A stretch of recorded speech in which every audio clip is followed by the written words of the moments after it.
10 दिवस मागे गेलं तर आदित्य ठाकरेंसाठी वरळी विधानसभा मतदारसंघ अगदी सेफ समजला जात होता. 2019 प्रमाणे यंदाही ते सहज जिंकून येतील असे अंदाज बांधले जात होते. पण आता 10 दिवसानंतरची परिस्थिती बघितली तर इथला सामना हाय व्होल्टेज ठरू शकतो अशी स्थिती आहे. कारण वरळीत आदित्य ठाकरे यांच्या विरोधात एकनाथ शिंदे गटानं राज्यसभेचे खासदार मिलिंद देवरा यांना तिकीट दिलंय. तर मनसेनं फायरब्रँड नेते संदीप देशपांडे यांच्या नावाची घोषणा केली आहे. त्यामुळे आदित्य ठाकरे यांच्यासाठी ही लढत नक्कीच सोपी असणार नाही. विरोधकांकडून दोन तुल्यबळ चेहरे मैदानात उतरल्यानं इथली निवडणूक आदित्य ठाकरेंना टफ जाऊ शकते असं बोललं जातं. आता या तिरंगी लढतीत नेमकी कोण बाजी मारेल? शिंदे गटानं मिलिंद देवरा यांना तिकीट दिल्यानं समीकरणं नेमकी कशी बदलतील? यात मनसेचा रोल कसा असेल? एकूणच आदित्य ठाकरे यांच्यासाठी इथली लढत कशी असेल पाहूयात या व्हिडिओतून. नमस्कार, मी सुमित आणि तुम्ही बघताय बोल भिडूची स्पेशल सिरीज मतदारसंघाचं राजकारण. वरळी विधानसभा मतदारसंघ म्हणजे बीडीडी चाळ, जिजामातानगर झोपडपट्टी, कोळीवाड्यात राहणारा कोअर मिडल क्लास वर्ग ते वरळी सीफेस विभागात राहणारा गर्भ श्रीमंत असा मतदारांचा समावेश असलेला मतदारसंघ. मागच्या वेळी इथून आदित्य ठाकरेंनी निवडणूक लढवत सहज विजय मिळवला होता. पण त्यासाठी उद्धव ठाकरेंनी सेफ अशी फिल्डिंगही लावली होती. म्हणजे 2014ला सेनेतून निवडून आलेल्या सुनील शिंदे यांना 2019ला थांबवून त्यांना विधान परिषदेचं प्रॉमिस दिलं गेलं. तो 2009ला वरळीतून निवडून आलेले सचिन अहिर ठाकरेंनी आपल्याकडे घेतले आणि त्यांनाही विधान परिषदेचं आश्वासन मिळालं. थोडक्यात दोन माजी आमदारांची सेटलमेंट ठाकरेंनी केली. आणखी एक गोष्ट म्हणजे त्या निवडणुकीत राज ठाकरे यांनी देखील आपल्या पुतण्याविरोधात उमेदवार दिला नव्हता. त्यांनी नातेसंबंध जपले होते. तसंच अविभाजित शिवसैनिकांनी मिळून आदित्य ठाकरेंच्या विजयासाठी ताकद लावली होती. मात्र आता हे दोन्ही फॅक्टर आत्ताच्या निवडणुकीत आदित्य ठाकरेंच्या विरोधात गेले आहेत. शिवसेना, शिंदे गट आणि मनसेनं देखील आदित्य ठाकरे यांच्या समोर तुल्यबळ चेहऱ्यांना संधी दिली आहे. त्यामुळे आदित्य ठाकरे यांच्यासाठी ही निवडणूक आव्हानात्मक ठरणार असल्याचं बोललं जात आहे. वरळी हा कायमच शिवसेनेचा बालेकिल्ला राहिला आहे. 1990 पासून इथं सातत्यानं शिवसेनेचा उमेदवार निवडून येतोय. याला अपवाद केवळ 2009ची निवडणूक होती. या निवडणुकीमध्ये सचिन अहिर राष्ट्रवादी काँग्रेसच्या तिकिटावर निवडून आले होते.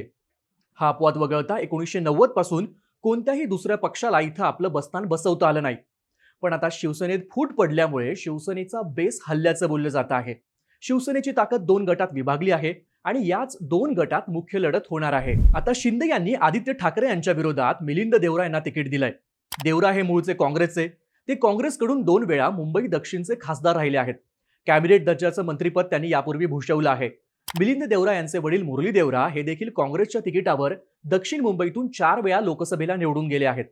काँग्रेसी विचारांचं घराणं म्हणून देवरा यांची ओळख आहे. अनेक वर्ष काँग्रेसमध्ये राहिल्यानंतर अलीकडेच लोकसभा निवडणुकीच्या तोंडावर त्यांनी शिंदे गटात प्रवेश केला. यानंतर त्यांची राज्यसभेवर वर्णी देखील लागली. आता शिंदेंनी त्यांना विधानसभेच्या रिंगणात उतरवलं आहे. उच्च शिक्षित आणि सुसंस्कृत चेहरा म्हणून मिलिंद देवरा यांची ओळख आहे. देवरा हे वरळी विधानसभा मतदारसंघात राहत नसले तरी वरळीकरांसाठी ते परिचयाचा चेहरा आहेत. कारण देवरा ज्या दक्षिण मुंबई लोकसभा मतदारसंघातून 2 वेळेस निवडून आले होते त्या मतदारसंघाचा वरळी विधानसभा मतदारसंघात समावेश होतो. शिवाय यंदाच्या लोकसभा निवडणुकीत देवरा यांच्याकडे वरळी विधानसभा मतदारसंघाची जबाबदारी देण्यात आली होती. त्यांनी शिंदे गटाच्या यामिनी जाधव यांच्यासाठी फिल्डिंगही लावली होती. ते इथून यामिनी जाधव यांना लीड देऊ शकले नसले तरी अरविंद सावंत यांना मिळणारं लीड कमी करण्यात देवरांची भूमिका महत्त्वाची होती. वरळीत आदित्य ठाकरे विद्यमान आमदार असताना देखील त्यांना अरविंद सावंत यांना केवळ 6,715 मतांचंच लीड देता आलं होतं. हीच बाब लक्षात घेऊन शिंदेंनी देवरा यांना तिकीट दिल्याचं सांगितलं जात आहे. इथल्या टॉवरमध्ये राहणाऱ्या गर्भश्रीमंत गुजराती मतांवर देवरा यांचा होल्ड आहे. आता त्यांना एकनाथ शिंदे यांच्या रूपानं मराठी मतांचा फोर्स मिळाला तर देवरा आदित्य ठाकरेंना टफ फाईट देऊ शकतात असं बोललं जात आहे. हेच आता मनसेसोबत बोलायचं झालं तर मनसेकडून इथं राज ठाकरेंचे निष्ठावंत शिलेदार संदीप देशपांडे यांना तिकीट देण्यात आलंय. मागच्या निवडणुकीत राज ठाकरेंनी पुतण्याविरोधात उमेदवार देण्याचं टाळलं होतं. पण आता त्यांनी निष्ठावंत शिलेदारालाच इथून मैदानात उतरवलं आहे. मागच्या 1-1.5 महिन्यापासून संदीप देशपांडे इथं मोर्चे बांधणी करतायत. महिनाभरापूर्वी त्यांनी वरळी व्हिजन कार्यक्रमाचं आयोजन केलं होतं. याच कार्यक्रमाला राज ठाकरे यांनी देखील उपस्थिती दर्शवली होती. याच कार्यक्रमातून ठाकरेंनी देशपांडे यांच्या उमेदवारीचे संकेतही दिले होते. आता त्यांच्या नावाची अधिकृत घोषणा देखील झाली आहे. संदीप देशपांडे हे मूळचे माहीम विधानसभा मतदारसंघाचे. मागच्या निवडणुकीत त्यांनी इथून निवडणूक देखील लढवली होती. त्यांनी दुसऱ्या क्रमांकाची 42,690 इतकी मतं घेतली होती. शिवसेनेच्या सदा सरवणकरांनी त्यांचा पराभव केला होता. आता माहीमची जागा राजपुत्र अमित ठाकरे यांच्यासाठी सोडल्यानं संदीप देशपांडे वरळीतून निवडणूक लढवत आहेत. संदीप देशपांडे वरळीत ऍक्टिव्ह झाल्यापासून सातत्यानं स्थानिक प्रश्नांवर आवाज उठवत आहेत. त्यांनी मतदारसंघात कनेक्ट वाढवलाय. टोलच्या प्रश्नावरून देखील अनेक आंदोलनं केली आहेत. लोअर परळ ब्रिजच्या प्रश्नावरून केलेल्या आंदोलनातून त्यांनी स्थानिक प्रश्न लावून धरले आहेत. शिवाय बीडीडी चाळ, जिजामाता नगर झोपडपट्टी आणि कोळीवाड्यातील मराठी मतांवर मनसेचा प्रभाव आहे. याचा फायदा संदीप देशपांडे यांना होऊ शकतो. पण मराठी मतांमध्ये विभाजन झालं तर आदित्य ठाकरे बॅकफुटला पडू शकतात असं बोललं जातं. पण आदित्य ठाकरेंना इथून पुन्हा निवडून यायचं असेल तर शिंदे गट आणि मनसेकडून आखलेलं चक्रव्यूह भेदावं लागणार आहे. आदित्य ठाकरेंची जमेची बाजू म्हणजे मागच्या 5 वर्षात त्यांनी मतदारसंघात चांगली पकड निर्माण केली आहे. शिवसेना फुटीनंतर जितकं डॅमेज मुंबईतल्या इतर विधानसभा मतदारसंघात झालं तितकं डॅमेज वरळीत झालं नाही. शिवाय फुटल्यानंतरही त्यांनी स्थानिक शिवसैनिकांची मोठ बांधून ठेवली. शिवाय पूर्वी वरळीतून आमदार राहिलेले सुनील शिंदे आणि सचिन अहिर दोघंही ठाकरेंसोबत आहेत. त्यामुळे या दोन्ही नेत्यांचा दुहेरी फोर्स आदित्य ठाकरे यांच्या मागे उभा राहू शकतो. तसंच मुंबईच्या माजी महापौर किशोरी पेडणेकर यांचा वॉर्डही याच मतदारसंघात येतो. त्याही आदित्य ठाकरेंसाठी ताकद लावू शकतात. या गोष्टी आदित्य ठाकरेंसाठी प्लसमध्ये घेऊन जाणाऱ्या आहेत. मात्र मागच्या 5 वर्षात आदित्य ठाकरेंना मतदारसंघात फारसा विकास करता आला नाही अशी तक्रार आहे. बीडीडी चाळींचा प्रश्न किंवा वरळीतल्या समुद्र किनाऱ्यांचा प्रश्न अजूनही तसाच आहे. याचा फटका आदित्य ठाकरेंना बसू शकतो.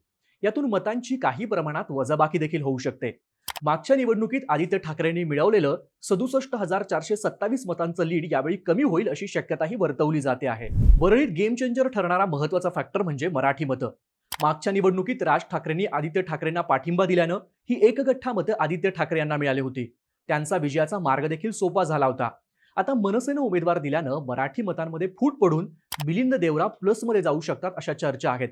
म्हणूनच 2019 मध्ये काकांमुळे निवडून आलेले आदित्य ठाकरे यावेळी काकांमुळेच अडचणीत येतील का अशी चर्चा वरळीकरांमध्ये होते. एकूणच वरळीतल्या लढतीबद्दल तुम्हाला काय वाटतं? तिरंगी लढतीत कोण बाजी मारणार? तुमच्या प्रतिक्रिया कमेंट करून सांगा आणि अशाच राजकीय घडामोडी विस्ताराने पाहण्यासाठी बोल बिडूला सबस्क्राईब करायला विसरू नका.